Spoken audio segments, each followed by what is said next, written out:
Hello YouTube. Today I'm going to be recording my testimony. I'm here with my buddy Andrew. We have this amazing camera angle here where you can see our faces. Okay, I guess I'll start off with how I grew up. How long have you known me? I don't remember. I remember Andrew's first word. Yeah. I'll pull up some photos I have we can look at together. Yeah. You can see how long we've known each other. But this is going to be my story of how I ended up leaving Christianity, and then I eventually returned to Christianity. And in this photo, I was probably about as close as you can get to being a Christian if you have no self-awareness. But I was raised in a Christian home, and there I am with that's my sister and my cousins. I'm going to go through here. There's my mom and dad and my family. I wasn't alive then, by the way. Yeah, he was a baby. He's a little baby. He's way younger than me. Yeah. How much younger than me? 3 years. 3 years. Yeah. 2.5, yeah. And that's Andrew's brother, Nick. And I knew him. That's how I ended up meeting Andrew, was I knew his brother. And we kind of grew up together. He was almost like a brother to me. This is a picture of us. We were trying to tie a rope around a tree, but we were running the same direction. So it's kind of like trying to learn about the world using scientism epistemology. That's kind of what that's like. Okay, here we are playing. It's me and Nick again. I haven't seen that picture before. Oh, you haven't? Mm-mm. That's me with Hank the Cow Dog. Did you ever listen to Hank the Cow Dog? Yeah. There I am with I don't know what's happening there. Yeah. I'm a bagpipe player. There I am with my brother playing the bagpipes as a kid. This is me when I was 13, and Andrew's laughing because I was a little bit fat, and that's funny. That's funny to Andrew. He used to pitch my fat rolls when I was that age. It was a phase. It was a phase. Here, this is the phase he was in when he was pinching me.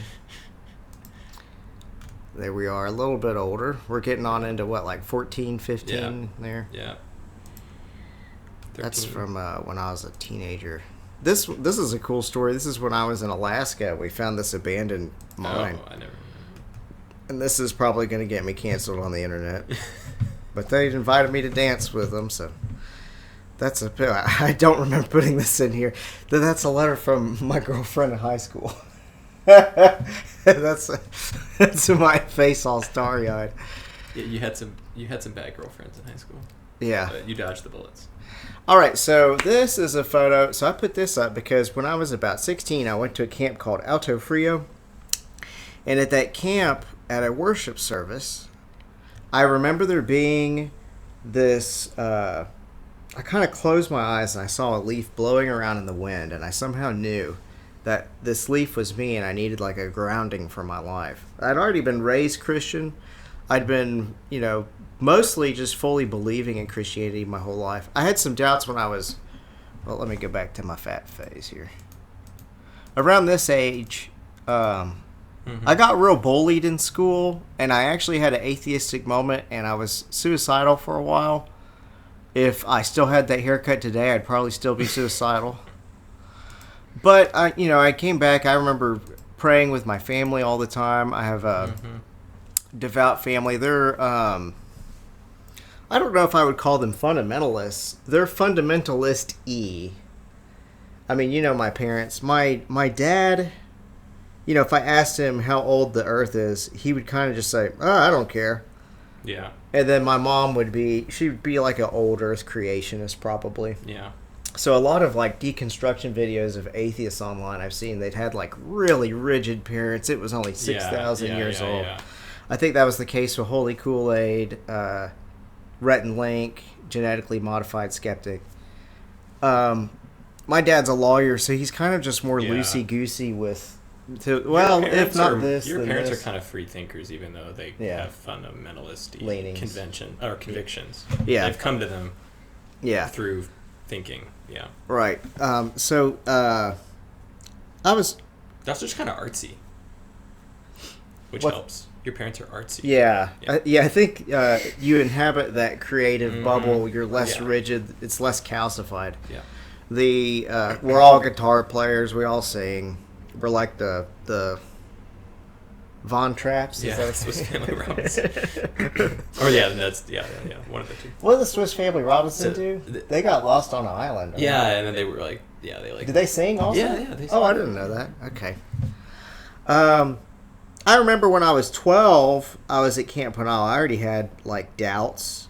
My cousin Brian asked me, or the camp counselor asked me, do you know where you're going to go when you die? And I was already a Christian then. Mm-hmm. And so I was supposed to say, heaven, but I was like, I'm not sure. Mm-hmm. And my reasoning there was, I've never died before, so I can't be sure. So already I had a little bit of some logical positivism in my epistemology.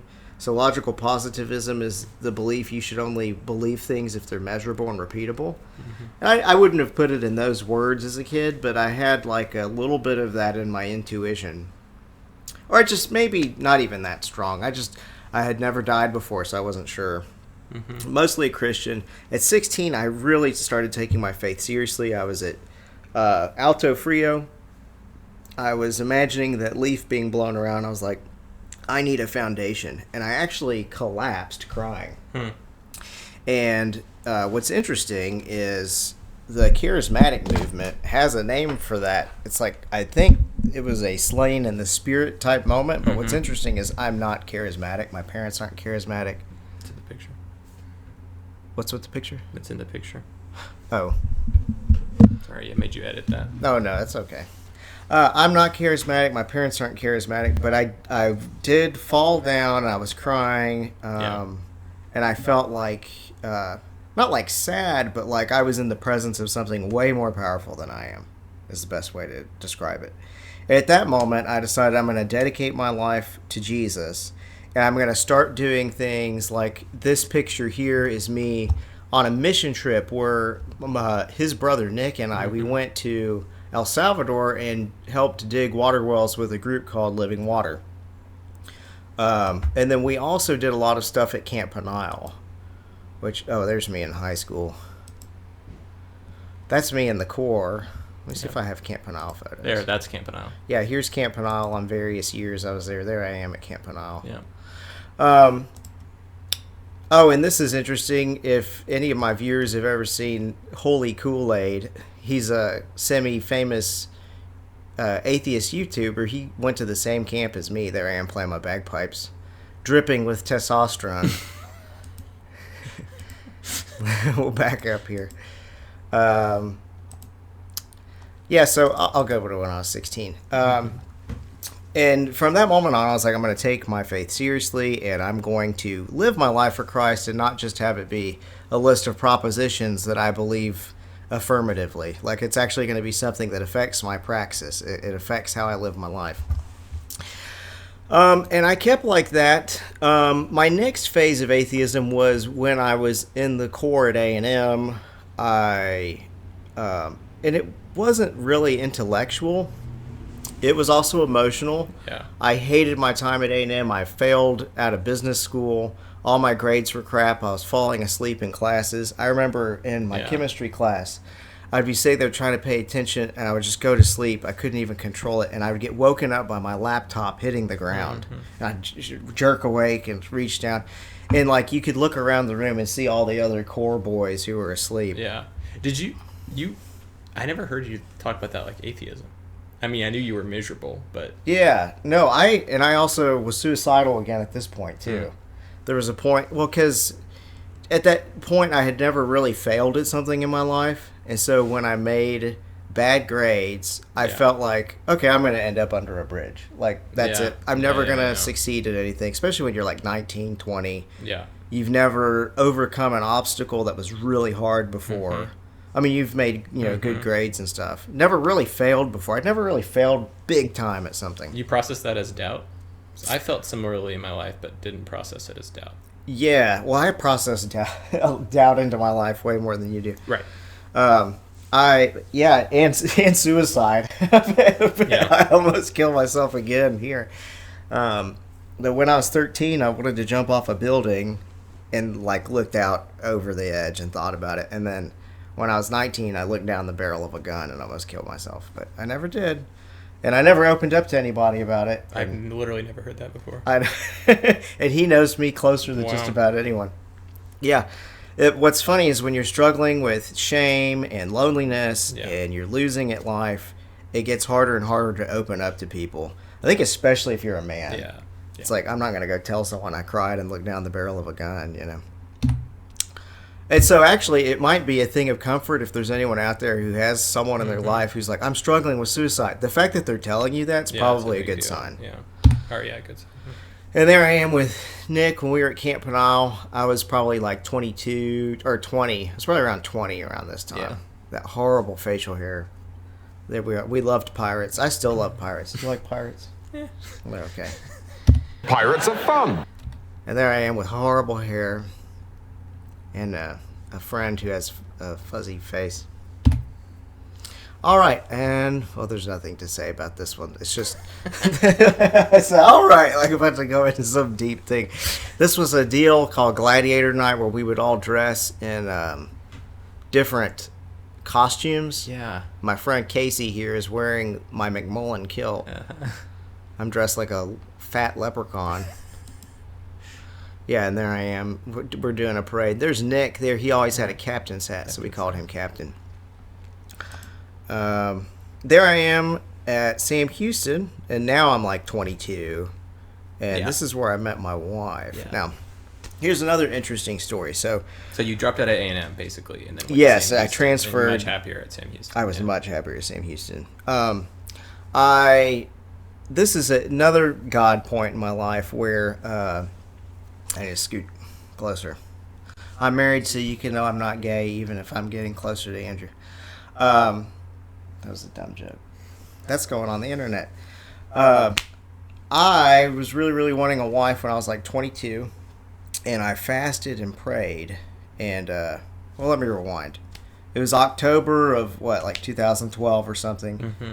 I'm terrible with remembering years, right? It's probably a little before that, but okay. And even I'm terrible with remembering if we made plans earlier in the week. Since you got married in January 2012.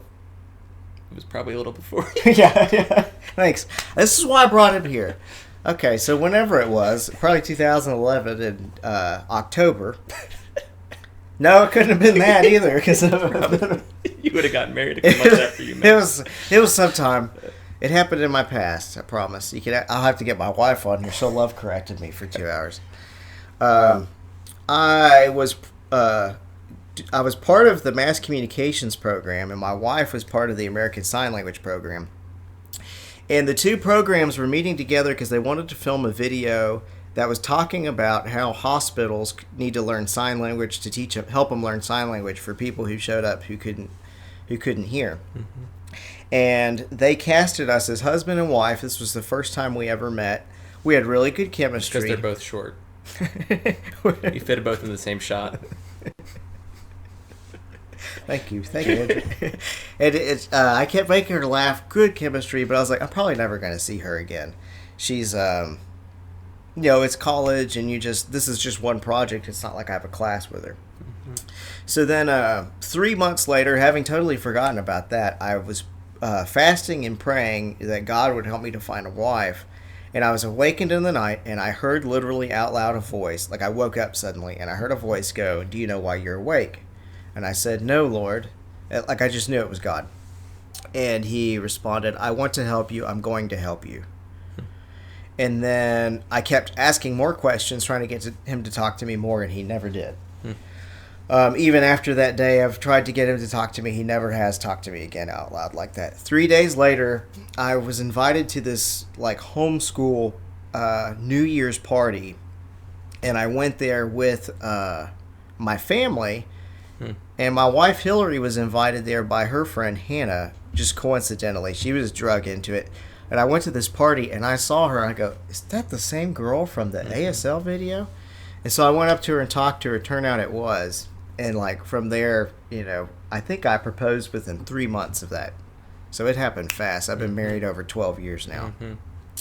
And so what's interesting is I'm going to become an atheist later in my story, but like... people talk about, if God just talked to me literally out loud, I would become a Christian. And it's like, well, not necessarily. I actually have a video of Richard Dawkins addressing this issue. Let me find it. I burp all the time, don't I, Andrew? Yep. On camera. Yeah. All right, I'll give you one of my earbuds so you can hear this. This is a left ear. What would it take for you to believe in God? Well, I used to say it would be very simple. It would be, the second coming of Jesus, or a great big, deep, booming bass Paul Robeson voice saying, "I am God and I created." But I was persuaded mostly by actually Steve Zara, who's a regular contributor to my website, richarddawkins.net. He more or less persuaded me that even if there was this booming voice and the second coming in clouds of glory, the more probable explanation is that it's a hallucination or a conjuring trick by David Copperfield or something. He made the point that a supernatural explanation for anything is incoherent, that it just doesn't sort of, it doesn't add up to an explanation for anything. So what would persuade? That's good there. But you can see there, circular logic. It's like, well, there is no evidence for God. Okay, well, here's some evidence. Okay, well, that doesn't count as evidence because it's supernatural evidence. It's like, okay, it's not actually logical. But that is the way people think, and I'm going to become an atheist later in my journey, and I looked back on that memory as something psychosomatic. I was just like, right. I must have really, really wanted it, and so my mind made it up. Something else to note is I have no history of mental illness, correct? No hallucinations, nothing. Right. Yeah. Well, depression. Sorry about yeah, depression. That's true. But I mean, no, like hallucinogenic, never going crazy, no schizophrenia. You never did hard drugs, or no. Okay, there I am with my wife and her friend and my friend. He was the drummer in my garage band at high school. And there I am with his brother Nick. This is shortly before he passed away. He got cancer when he was 22. And I was 22. And what's funny is when this happened, it shook the faith of some of the people we know. Yeah. But for me individually, it didn't. You got married a week before he died. Yeah, he died 3 days after I got married. Yeah, it's crazy. Yeah, and he was the best man at my wedding. Well, no, but he's supposed to be. Yeah. He wasn't there. Yeah. Severe pain doesn't necessarily destroy your faith. Actually, right. My faith in God helped me through this a lot. What's going to happen is, so I think the next stage is law school. Yeah, this is me from when I was in law school. So when I was in law school, I don't remember what semester it was. I think it was 2014. Mm-hmm. Someone's going to pull up, I actually ain't with that, so he's lying. I'm really bad with years, right? No, okay. Are these labeled according to your age, your supposed age? No, that's just picture number 28. Okay, got it. You're I'm about to just laugh at how wrong it is. Okay. No, I was 25. Alex, you actually have a really good memory, but you're really bad at chronology. You remember events. I'd be a great gospel writer. You do not contextualize. When I was growing up, I used to get so mad at you because we went to El Salvador twice. Well, you did once, and I went with you another time. And we went to camp, numerous times. And you'd never remember which time something happened. Oh, yeah. You just totally conflate everything. They all turn into the time at, El Salvador, the time at Camp Penile. I can't even distinguish times when I was a camper at Camp Penile from when I was a counselor. Yeah, so the memories are good, but the chronology is because you talk about things like I was there, but I was I wasn't there that year.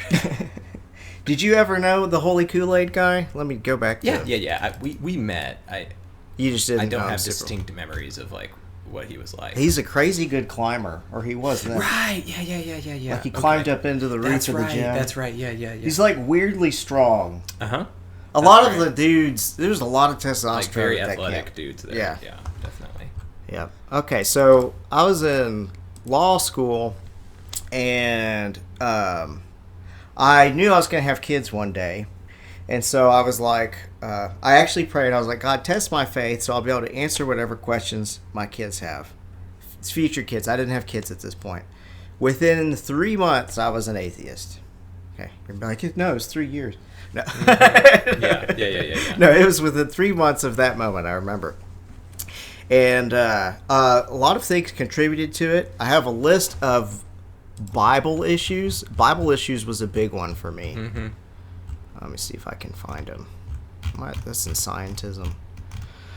But I remember watching. I had seen a documentary called Zeitgeist back when I was in college, and it talked about Christ mythicism. Tell everybody what Christ mythicism is for a second. Oh, wait, no, never mind. I found losing my faith.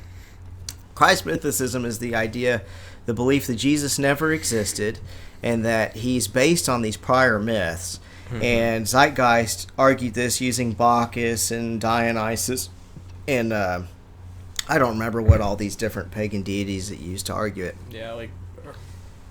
It's always like, he was born on December 25th. There were 12 wise men. He's born of a virgin. Right? And at the time, I was like, ooh, that's really uncomfortable. I don't want to have to deal with that. So I pushed it out of my mind. Mm-hmm. Whenever I was 25 and I was questioning my faith, so I'd be prepared to answer questions, I was like, okay, I'm going to have to interact with atheist arguments. I can't just ignore them. And so I watched Brian Fleming's The God Who Wasn't There, and I saw those mythicist arguments again. And that was a huge contributor to me losing my faith, was that documentary. But then also, in the Genesis account, Days Before the Sun, mankind was... that's in Dostoevsky. Oh, it is? Yeah, Light Before the Sun. Yeah. Mankind, where None they of made... these arguments are new. Yeah. Yeah, and whenever you're deconstructing, you just feel like you're the first person to do all this, or no one's thought of this before. Mankind, where they made first or last... The Earth being 13.8 billion years old. Actually, at the time that it deconstructed, we all thought it was 13.7 billion years old, but it's since been pushed back a little bit. 3 billion years of death before humans ever existed. How could the fall cause that? That was a big one. Evolution certainly being true. I wrote this in just because this really wasn't as big of a deal for me as it is for a lot of atheists who deconstruct online. Like Rhett and Link, it was a big deal. I think it might have been a big deal for Holy Kool-Aid's. I've only seen one of his testimonies. It didn't really mention it that much. His was more about hell. But I think a lot of atheists online who deconstruct it's over evolution, they study it and they go, oh, wow, there's good evidence for this. I was looking through my old journal from when I was 19. I was already an evolutionist. Yeah. So I was an evolutionist for 5 years before I ever lost my faith. Yeah. But I have this in here just because at the time I thought that evolution fit more closely with a materialist view of reality than with a Christian one. I no longer hold that view, but I did put it was like a speck of rice, 1 grain of rice tips the scale, Mulan. It was this additional argument that helped tip the scale in favor of atheism for me at this time in my life. No evidence of a worldwide flood. Right, the killing of the Canaanites was it feels morally wrong. Yahweh can't defeat iron chariots. Have you ever heard atheists talk about that one? that's a more bizarre one. Moses doesn't he beat the iron chariots in Judges 4 and 5? It's like I don't remember the details of this. It was a bigger deal to me when I was 25 and deconstructing. Well, because it just feels like ad hoc explanation. Surely this is a ridiculous worldview. I didn't have the nuance to go, I guess it's just an ancient Near Eastern Mesopotamian narrative about something happening in Israel's history. Who killed Goliath, David or Elhanan? Yeah. The Tyre prophecy, Nebuchadnezzar never enters the gate. The late date for the author of Daniel. Nabonidus is confused with Nebuchadnezzar. The numbers are different in different Chronicles and Numbers. The genealogies of Matthew and Luke don't line up. There's a different number of angels and different number of witnesses in the resurrection accounts. And there was all kinds of other ones too, what's his face? Elisha sending the bears to eat the boys, Just go to any atheist YouTube, you'll find this stuff pretty quickly. I watched The God Who Wasn't There. I read, have you ever read The God Delusion? Yeah, I remember I read it at this time, and the argument that really stuck out for me as the best one was Russell's teapot. And Russell's, yeah. Russell's teapot was the idea that there's this teapot out there in the universe. Why should I believe in it if there's no evidence for it, right? So you can say, oh, you can't say that there's no teapot out there because there's no evidence that there's no teapot. But what is the evidence that there is a teapot? And that made sense to me at that time in my life. Now that argument's laughably bad. But back then it really, impacted me. And I did not know it at the time. This is something that happens to a lot of people who switch from fundamentalist Christianity into, I call it atheism, but it's not really atheism. It's secular humanist, scientism, logical positivism. Like this whole new atheist movement has this whole structure of beliefs. I mean, I'm not asking people to be believing Christians. I'm not a believing Christian. But one of the things I say is we are Christians anyway, whether we like it or not. And we're probably finding that out at the moment. I mean, where the hell do people think that human rights came from? Yeah, right. I mean, these are things that exist on the embers of Christian thought. And they actually have 4 main myths that I've distilled out of it. That you kind of, when you're deconstructing as a modern Western Christian in America, every point against Christianity is like a point for the secular new atheist movement. And so you feel like if the Christians lose, it means the secular people have won just by default. Yeah. But that's actually not the two. That's not the two options. But don't you feel like that was much more true in 2014? Well, that's why I deconstructed. Right, exactly. Yeah. And now there's more openness to like nebulous spirituality. There's so many New Agers. Yeah. Like a lot of the New Atheists. Well, maybe not, but yeah. Yeah. People deconstruct into kind of like wishy-washy spiritualism. Jesus is everywhere, and I'm Jesus, and you're Right. Yeah, it's way more gooey than it used to be, and in some ways, I kind of enjoy the Dawkins type more because at least he's not abandoning his brain. He has a very broken epistemology, though. He has a very... We'll talk about it. I'll get into it. Yeah. Let me stay with my outline so I don't miss anything. What's this? Oh, yeah, what would persuade you? Yeah. The Appeal of New Atheism. I want to talk about why this is so appealing. So that, if you're a parent out there and your kid is an atheist, you go, why is my kid an atheist? These are the things that were appealing for me at the time. Good arguments against fundamentalism, pointing out errors in the Bible. And they did it all with delightful rhetoric. His voice is just fun to listen to. Yeah. And it's...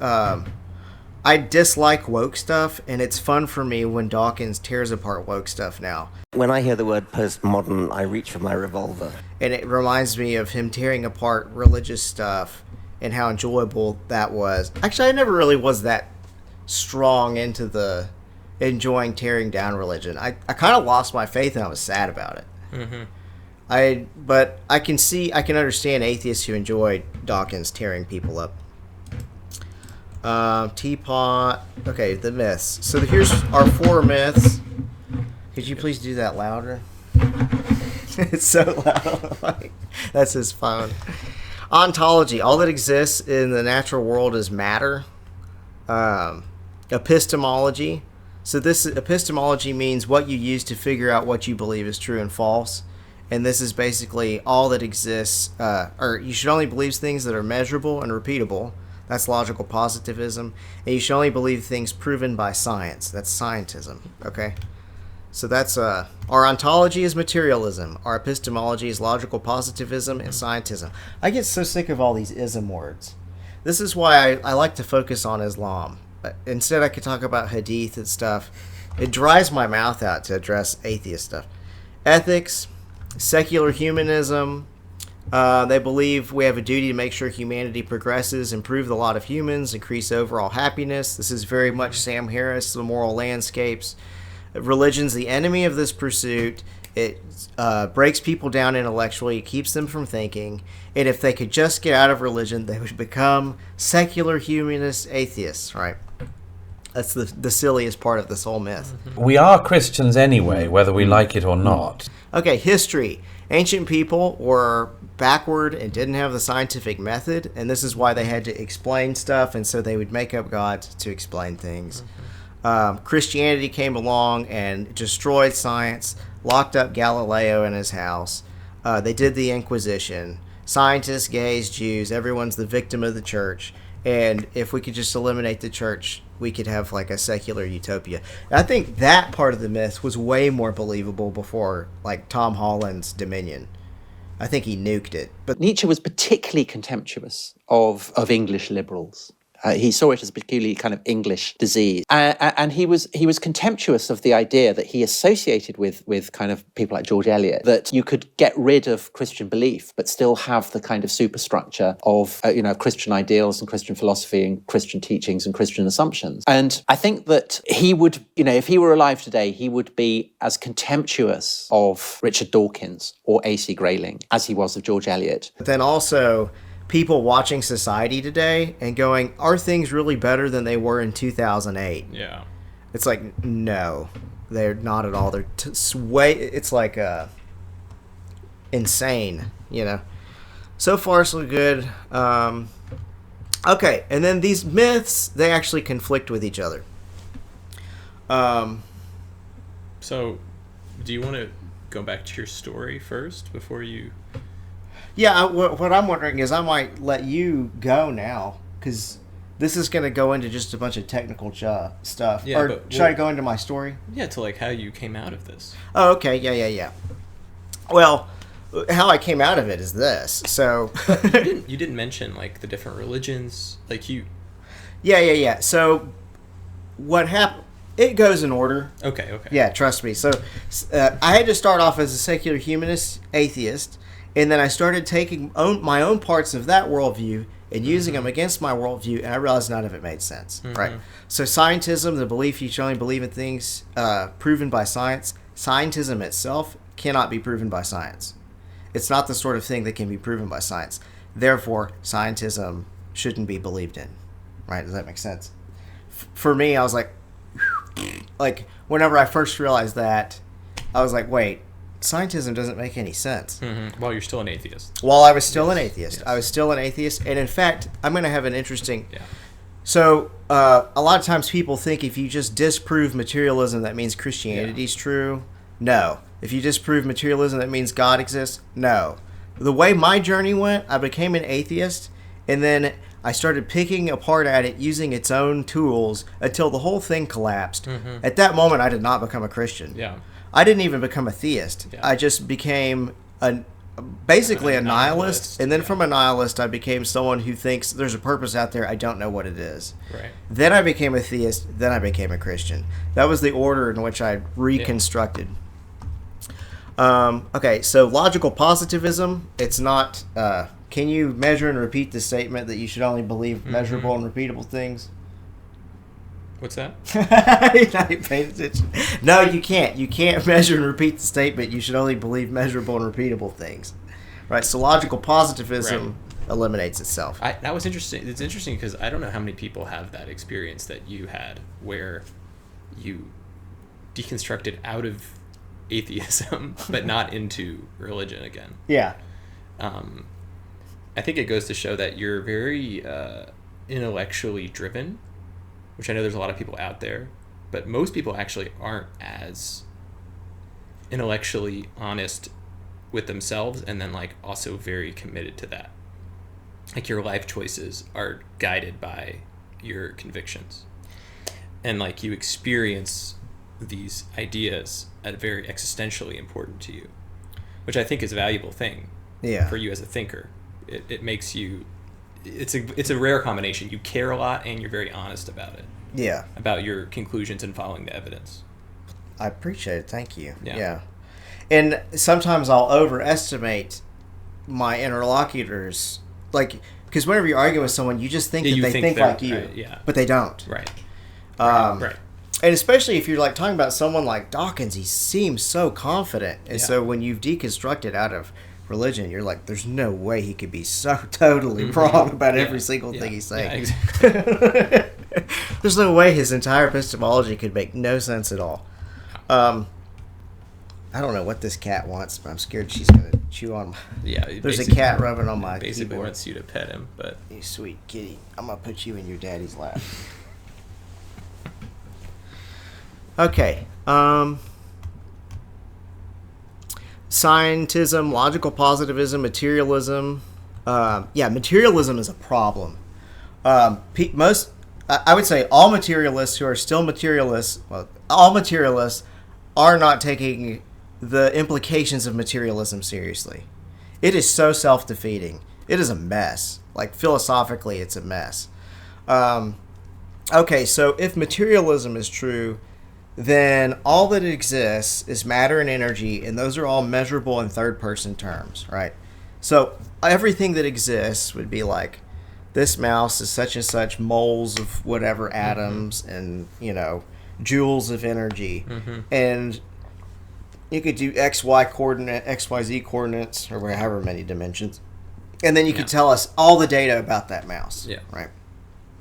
All right, so the problem is you start taking that and you apply it to things like normative statements, so should statements, and you can't account for should statements. So even this was the big one. Everyone always attacks that materialists can't support morals. Oh, you can't support morals because morals tell you what you should do. The big one for me, though, was not morals, but you can't support the idea that people have a duty to believe whatever's true. Right. If all that exists is dirt and energy, there is no duty to believe whatever is true. It doesn't exist. It can't exist by definition, deductively. It's not even just my opinion. The materialists are just wrong. And so when they're going out and saying the Christians are factually wrong about this, they're factually wrong about the worldwide flood. You gotta realize they don't even have a worldview where you can have the duty to believe whatever's true. So what were you reading that was guiding you to these deconstructions? Like, were you reading Christians No. deconstructing New Atheism? So at this point in my journey, I did not trust Christians at all. Sure. I thought that mythicism was true and everyone kind of secretly knew it was true and the church was hiding it. And there's conspiracies. The only people I trusted were atheists. And the most influential atheist I probably read was a guy named John Gray out of the London School of Economics. He's a professor. And he wrote a book called Straw Dogs. And he's basically arguing that if atheism is true, humanism is false. Okay, got it. And I was seeing his arguments, and there was no good answer for any of them. Like, I think humanism is a lot like the Emperor's New Clothes, and it's like once you have a gadfly out there who's like, wait, this doesn't make any sense because you're thinking there's only matter, and then you're talking about morals, but there is no one making the laws, and on it goes. Yeah. It's like this is an overused example, but it's like David Foster Wallace's fish analogy. You heard this? Mm-mm. It's really funny, but it's in a speech he gave one time, and he's like, well, there were two fish swimming along, and they're talking, and another older fish comes by the other way, and he goes, "Hey boys, water's nice today, huh?" The two fish swim on for a little bit. One turns to the other and goes, "What the hell's water?" Yeah. So it's like, that's the thing about New Atheism, or just atheism. It's like, it's so much in the water of our culture that it's hard to question the premises. Right? Yes. And they don't realize how culturally contingent it is. Like scientism especially. The measure, like, things are only important if they're measurable by people who call themselves scientists. What they are is just like... imagine a Protestant as a nut, and then you crack it, and it's like cracked in half. That's all a secular humanist. It's like a Protestant that's cracked in half. Yeah. We are Christians anyway, whether we like it or not. Yeah. Normal people see that now, but it's still hard to see, especially for young people. Yes. I think, yeah. Yeah, well, and I remember just thinking, oh yeah, logical positivism, that's just an objective truth that's about... That's just the way the world is. That's just the way everyone believes Everyone believes that, yeah, exactly. There's nothing to question about it. Yeah. And I wanted to prove, as I was deconstructing, I wanted to prove Christianity's truths using logical positivism and measurable and repeatable means. But it's like, actually, methodological naturalism is good, like in science, but it is not an exhaustive description of the world. Right. Even according to modern string theory, there's somewhere between 10 and 20 dimensions. By definition, then, you can't describe everything because you can't observe everything that exists. Right. Because there's things that exist outside of the dimensions that we can observe. And so science itself, it's so funny with scientism, it's another way it's self-defeating. Science itself is telling us that not everything that exists can be discovered with science. Yeah, that's an interesting conundrum. And I mean, was part of this too that you figured out that fundamentalism actually believes in some of these things. Yes. Right. Which it's is the so problem. natural to move Right. from fundamentalism Right. to... Because basically fundamentalism believes in logical positivism. Yes. Like Well, you even... dig and you'll find the dinosaurs with the people and like... Right? yeah. And like my buddy, Holy Kool-Aid, I was watching his channel, and his way of viewing the Bible has not changed at all Right. since he was a fundamentalist. Right. It's just flipped. It's like, if it's supposed to be God's word, that means it's inspired. That means it's totally inerrant, right. And there's nothing wrong with it. Look at all these errors. It's like, right. Oh, wow. Right. He has the same... He's running all the same software, yeah. But it's just like tweaked. It's just updated. Yeah, and it's like you basically actually, because fundamentalism is, I would say, in a worse position than New Atheism insofar as like they believe lots of factually wrong things. Yes. Right. Whereas like New Atheism doesn't have as many like facts about the world. They disbelieve. Right. Yeah. So the strength and weakness of atheism is that there's nothing there. Right. It's just a negation of God. Right. And that's a strength because it makes you can't just get online. Oh, spaghetti, the flying non-spaghetti monster. You can't mock it to death. Right. Because it doesn't believe anything. Right. But then the problem with it is it doesn't believe anything and they don't realize it. Yeah. And so they'll borrow from 2,000 years of Christian philosophy influencing the West and not realize it. Yeah. When they think that man is rational and man can learn about the world and that truth is something good and that truth and goodness and honesty and morality all kind of coalesce together. Right. You know, that's very Christ, that's very Plato, that's very... Is it Psalm 36, the one that by your light we see light? I don't know what psalm that is. It's a different one, but yeah. Yeah. Okay. Maybe you're right. Anyway, doesn't matter. Next problem is consciousness. Consciousness... Right. Is something, it's a first-person experience. Yeah. And philosophers call, like, the inputs that you get qualia. And I started to realize, I'll go ahead and lump free will together with this, too. Yeah. Free will is me making my own decisions, right? But if physicalism is true, if materialism is true, then there is no me. There's just a bunch of... Everything I am doing is just reducible to... tiny electrochemical reactions that are themselves all informed by the laws of physics. There's no Christian gadfly. There's no Alex there who's actually doing the stuff. Do you have any comment on that? Yeah, I have thoughts, but it's a little off topic. Okay. So if materialism is true, everything's describable in third-person terms of matter and energy. First-person experience is not describable in terms of in third-person terms of matter and energy. And so a lot of times when you're like debating a physicalist, you'll get in these silly positions where it's like, okay, if thoughts exist, show me where a thought is. Yeah. And they'll be like, yeah, here's a brain that's doing reactions. It's like, no, that is not the thought. Right. Right. A story that helps bring this out is some philosopher, I don't remember who I was reading, but he was talking about, imagine a woman who's born colorblind, and she learns everything about the color red in terms of matter and energy, third-person terms. She learns about photons and lenses and eyes. Mixes with red and makes or yellow and makes orange and all the facts. She learns all the facts about it. How it behaves, exactly how it behaves. Exactly how it behaves, but she never sees red. One day, boom, she's healed and she can see red for the first time. A true materialist would have to hold that at that time she gets no new data. Right. Because what it is like to see red... Right. Well, data is the wrong term for it. Yeah. There's a new reality there. Experience, yeah. Right. Whatever that is, it's not reducible to terms of matter and energy. Right. That's a problem. Or third-person description. And a lot of times, the secular humanist atheists, they hide from this by... They'll throw out a word that uses consciousness...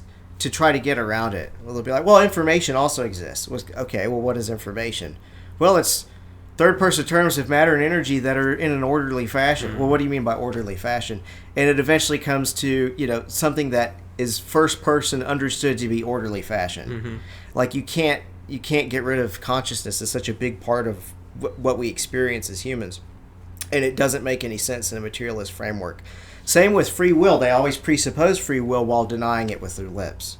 So they'll say, like Alex O'Connor, he's a famous atheist online, he'll say he doesn't believe in free will. But then he spends all his time debating people, trying to change their minds. And it's like, why would you try to change someone's mind if they can't change their mind? Right? And what mind is even there if everything is reducible to third-person terms of matter and energy? And so at this point, it was depressing for me because I was still a materialist. I was kind of leaving scientism and logical positivism. I mean, I wasn't sure, but I remember like crying at the idea that I didn't exist. What a dumb irony. Like it made me sad. It made you sad that I didn't exist. That's like such a you thing. Yeah. Like, there's not a lot of people who would feel that strongly about that. Well, I was like crying about it, and I didn't like that I didn't exist, and it made me sad that I come to that conclusion.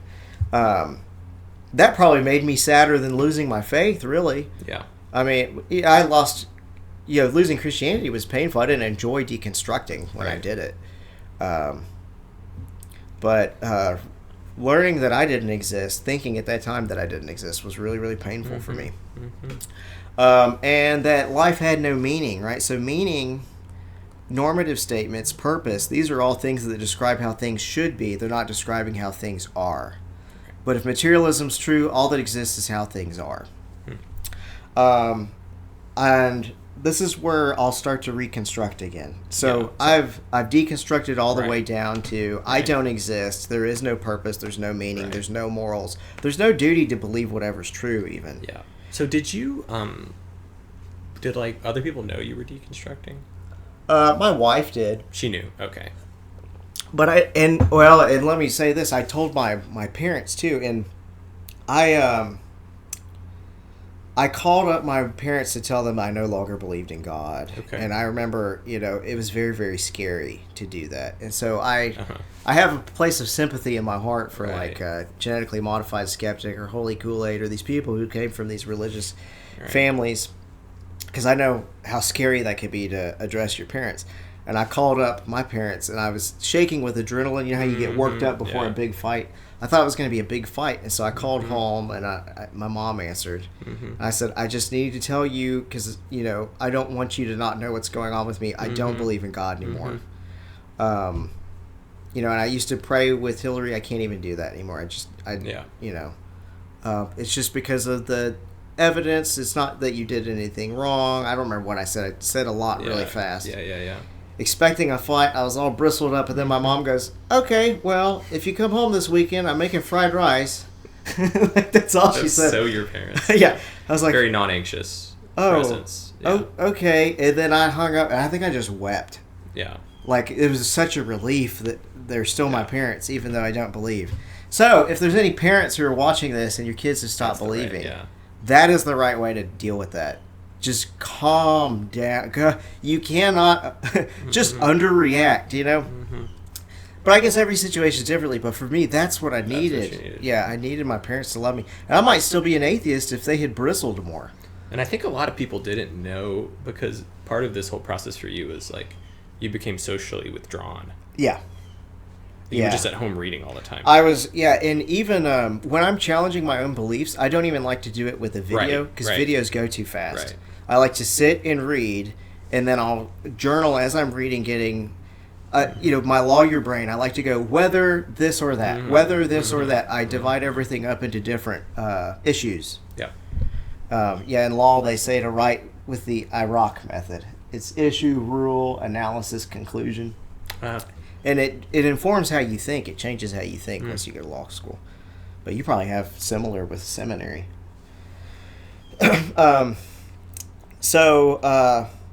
That's my advice for parents, is just be... That turned off. Oh. Is the battery dead?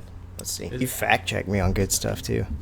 Oh, mierda. Am I allowed to cut? I guess it's international audience. I can't just get away with...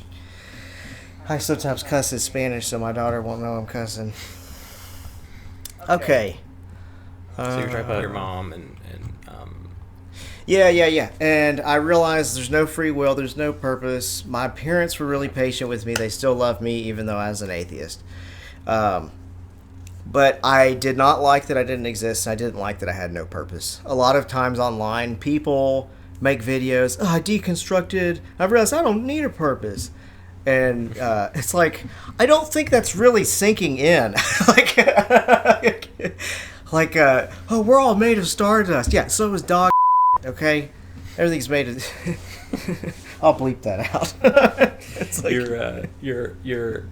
I remember you telling me soon after you were like that. You felt because you had just gotten married.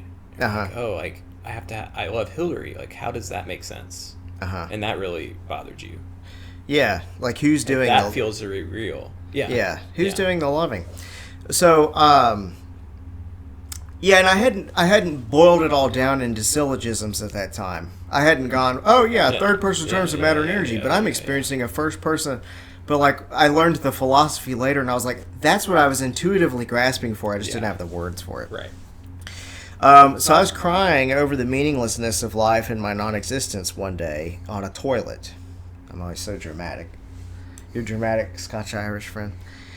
I was crying. I cry a lot. And suddenly an idea came to me, and it was as though it came from outside of me. Like, it did not feel like it was my own mind. It just popped into my head. And it was a wager. Now, I'd already heard and debunked Pascal's wager as an atheist, which is the idea that you can either believe in God or not believe in God. He either exists or he doesn't exist. You're better off believing him in case he exists. This is Pascal's wager, and I was like, there's all these different gods out there. How do you know you picked the right one? And what if we pick the wrong religion? Every week we're just making God madder and madder. Right, so it's a dumb wager. But this wager that popped into my head was different because it was binary. Right, so it was either your life has a purpose or it doesn't have a purpose. You can believe your life has a purpose or you can believe it doesn't have a purpose. Right, so let's say that life has no purpose and run the wager. Life has no purpose. I believe it has a purpose. Oh, okay. It's not like I'm messing anything up. There's nothing to mess up. It's not a test, right? Life has no purpose, and I believe it has no purpose. I'm right, but there's no merit to being correct because truth has no value, right? Outside of subjectivity, and subjectively, I want a purpose anyway. Let's say there is a purpose, and I believe that life has a purpose, or I don't believe life has a purpose. I miss out on whatever the purpose was. And then let's say there's a purpose and I believe there's a purpose. I can look for it and I might find whatever my purpose is. And so that was helpful for me because everyone's debating philosophy online. Everybody's talking about what's true and what's false. I feel like a prerequisite to that is there has to be a value to truth. And how can truth have any value unless life has a meaning, unless there's a purpose? I was never able to be these atheists who debate people and feel like life has no purpose at the same time. It's like, what are you talking about? Shut the hell up. Right. So the next thing was a bunch of wagers after that. That first one, though, that was the beginning of rebooting. Because it was like, okay, I can actually start looking for what the purpose is. And this is when I started researching other religions. Like, I researched Mormonism. I probably researched it for 2 hours. And I was like, holy crap, how can anybody believe this? It was like I looked up the Book of Abraham. Have you ever heard about the Book of Abraham? I think so.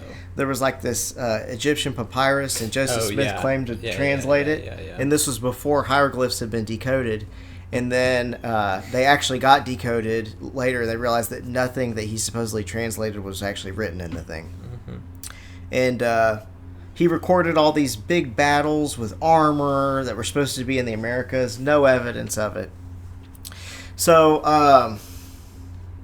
other wagers that I thought of at this time was, do I exist? Either I exist or I don't. That's a binary, right?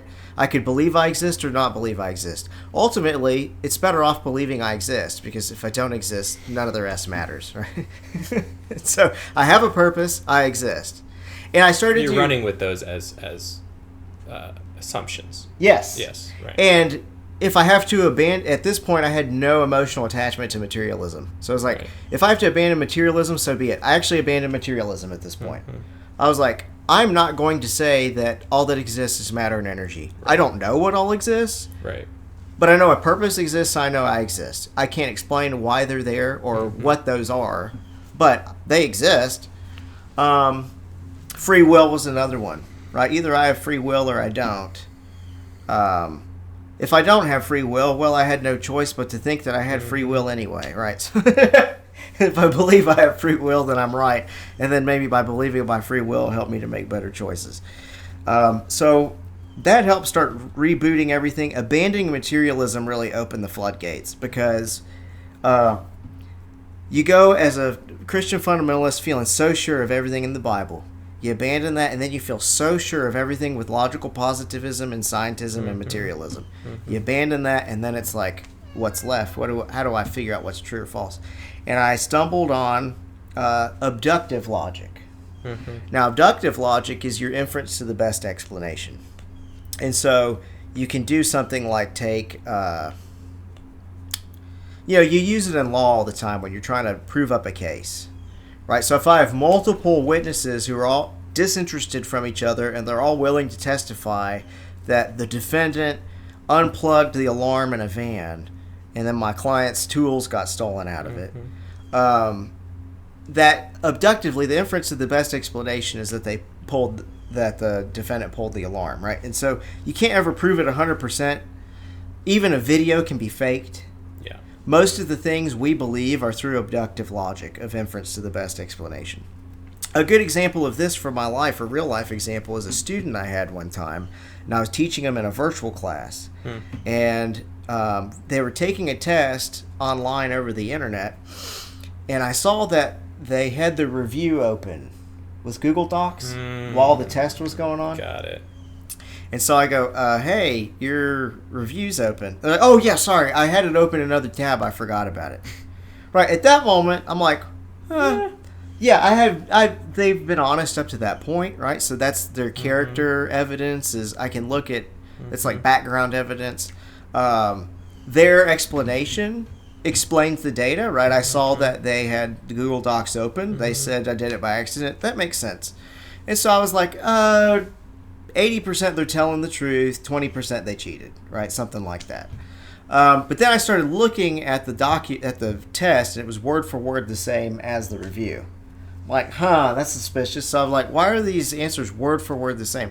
Oh, I memorized them all. Yeah. Right, but now that it's shifted, it's like 70%. 70% they're cheating, 30% they're telling the truth. Then I looked in the edit history and I saw that the answers were pasted in. Right, so and it became 99. Yeah. Then it's 99-1, and then the student admitted to me that they cheated, and so now it's 99.9999999% sure that they cheated. 0.0000001 they didn't cheat. But I can't be certain. Why not? Well, maybe there's someone off screen with a gun telling the student, you need to act like you cheated. And don't actually look at your review, but type your answers in one document and then paste them into this other one after you've memorized them to make it look like you cheated. Yeah. Maybe the student has multiple personality disorder. Yeah, whatever. Yeah. Whatever. And that's called an ad hoc explanation. An ad hoc explanation is almost like you could imagine a boat with all these holes and you're just putting Band-Aids everywhere to try to hold the theory together. A lot of deconstructing Christians who became atheists are like, it felt very ad hoc. It was like a house of cards. Yeah. So a bad explanation is something where you have to come up with all this stuff to hold it together, as opposed to the simplest explanation, right? The student cheated. So is abductive reasoning similar to Occam's razor? Is Occam's razor like... That would be like an exercise of abductive reasoning. Yeah, you go to the simplest explanation. Really, any kind of thing that gets you to the best explanation, right? So you could use Occam's razor as a tool to do abductive reasoning. Okay. Okay. I have some funny clips here to show that humanism is a holdover from Christianity. I'll probably edit those in later. What do I want to go to now? So I realized, here's the next thing, was the death of mythicism. So I read Did Jesus Exist by Bart Ehrman.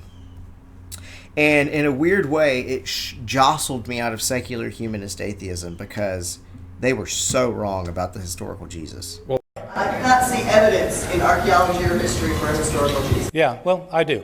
I mean, that's why I wrote the book. There is a lot of evidence. I know in the crowds you all run around with, it's commonly thought that Jesus did not exist. Let me tell you, once you get outside of your conclave, there's nobody who, this is not even an issue for scholars of antiquity. I think that atheists have done themselves a disservice by jumping on the bandwagon of mythicism, because, frankly, it makes you look foolish to the outside world.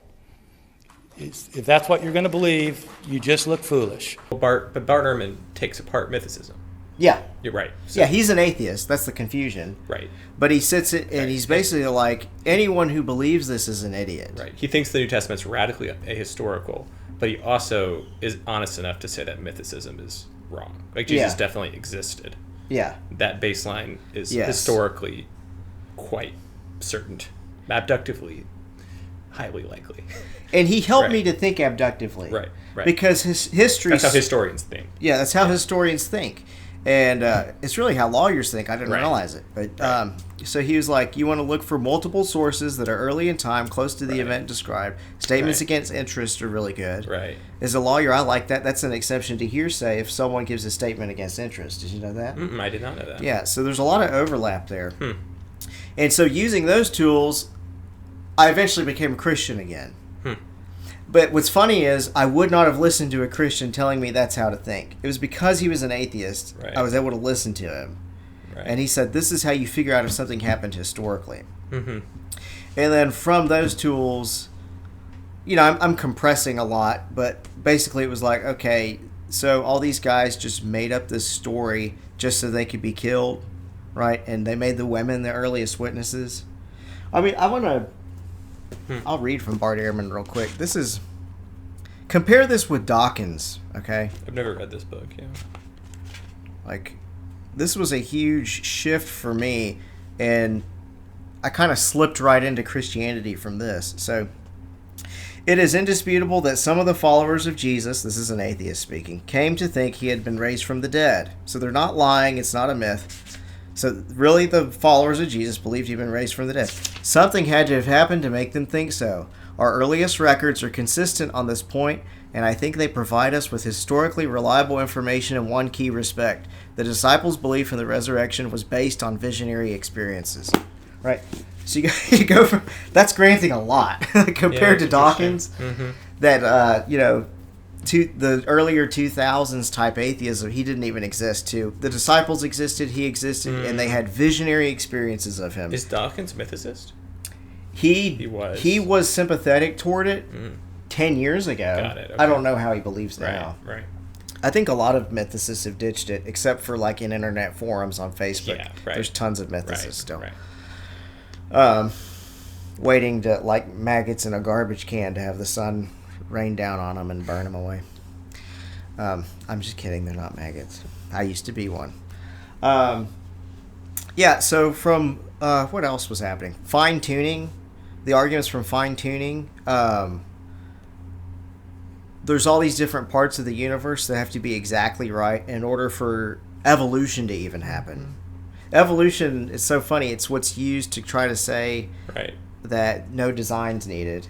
But evolution's almost like an AI that's programmed to create life. Yeah. Like, it... Because it operates within the laws of physics. And then laws of physics...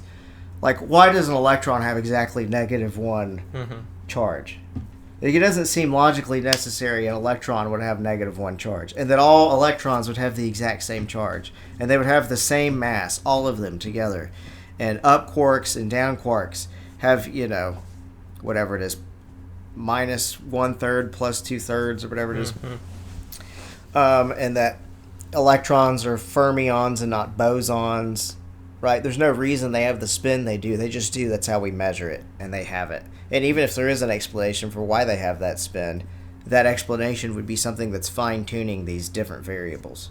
It's like if you found a guitar that's just tuned in a room to open E. You know? It's like, why are all these strings harmonizing with each other? And an atheist might say, well, you could change one of the strings, you just have to change all the others. It's like, yeah, that doesn't solve the problem. The tuning, it's the relationship between all the variables that creates the problem. So how long did it take, do you remember, from your not believing in God to coming back to Christianity? Probably several months. Yeah. And there was times... So going into my atheism, I'd flop back and forth. Right, of course. Right. Flop back. I would wake up a Christian, and by that night I'd be an atheist, right? And then atheist, and then it started to flip again.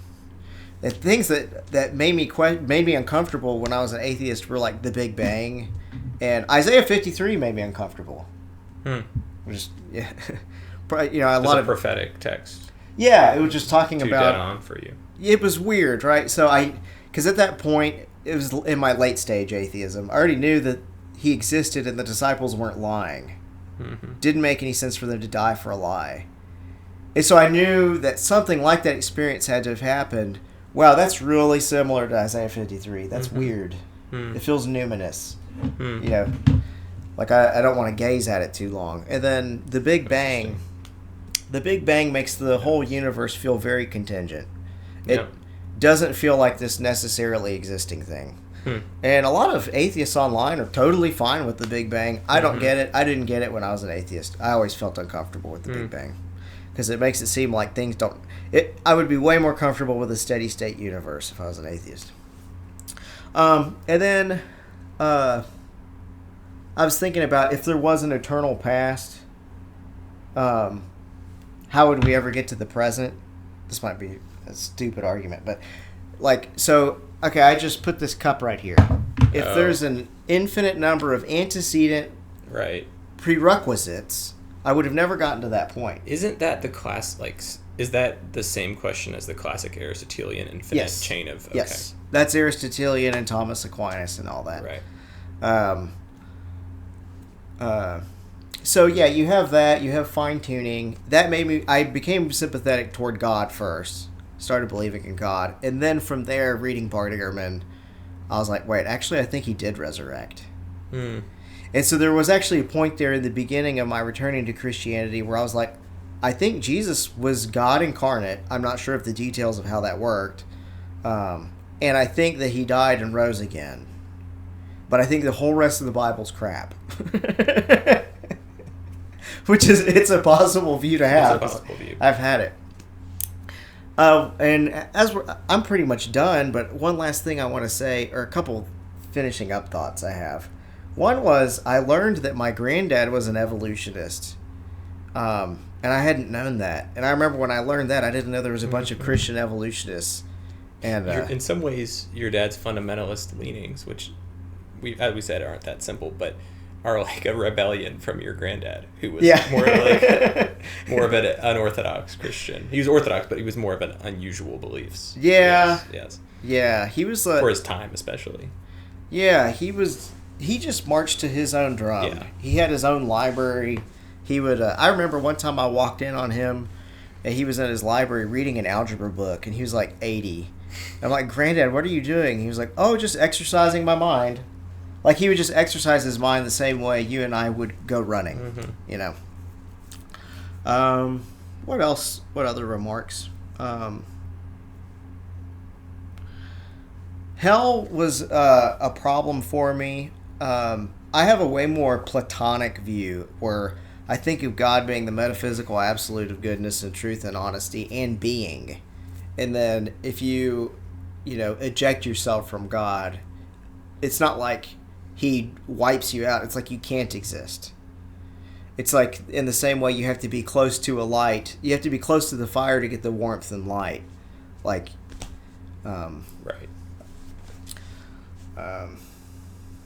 Yeah, this is a classic, a highly debated issue, and it could be its own video. Yeah. I have some last thoughts, things that have happened in my life that Since don't then, fit in well. Yeah. So looking back, I do think God spoke to me that night. Right, and that shows how the specific time when God spoke to me, he said, I want to help you, I'm going to help you. Your philosophy will dictate how you perceive that first-person perception. Yeah. But it's flopped back and forth. It went from being God to psychosemitic to being God again. This is a note from a student of mine who I have no reason to believe she's lying.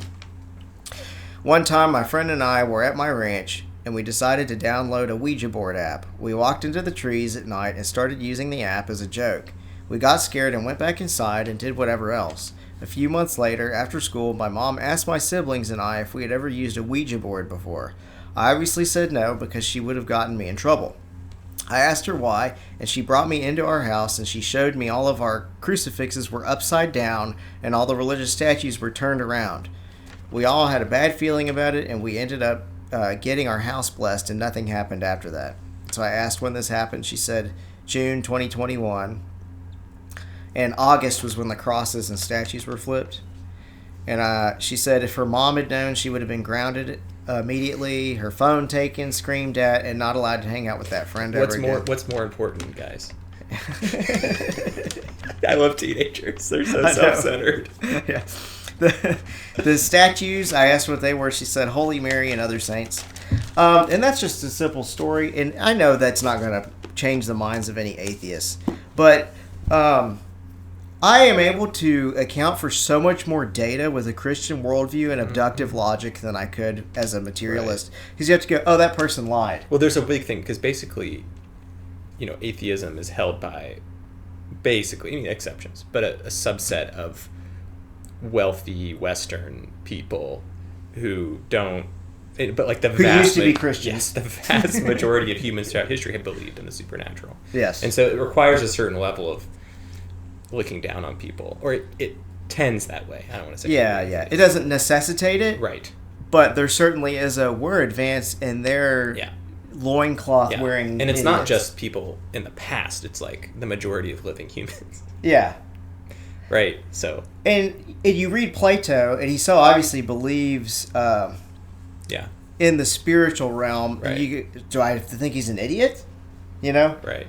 And he was a big part of actually my reconstruction and deconstruction out of atheism, because I would read something like Euthyphro, and that was part of what helped me to realize people used Euthyphro to say divine command theory doesn't make any sense. No, that's wrong. If you read Euthyphro yourself, and you realize it's critiquing a polytheistic origin of morals, and that critiques the idea that morals come from society. Okay. Morals come from society. Okay, well, everyone has a different idea of what's right and wrong. Which person do we go with? The majority. Well, the majority believe in God. Does that mean you need to believe in God? I've had discussions like this, and the atheists just won't answer. They'll just disappear. The idea that morals come from evolution. Evolution is just a bunch of is statements, right? Every single impulse you have is from evolution. The joy that a rapist gets raping someone is evolution, right? The maniacs committing genocide is evolution. So you can't just say giving to the poor is a product of evolution. Evolution isn't an arbiter deciding what's good and bad. Right. It's just a very, very complicated reaction. Right. All secular moral systems can be knocked out with two questions. You go, where did this come from, and why should I follow it if I can make myself happier ignoring it, right? So let's take utilitarianism. Where did it come from? John Stuart Mill, some dead guy in the 1800s.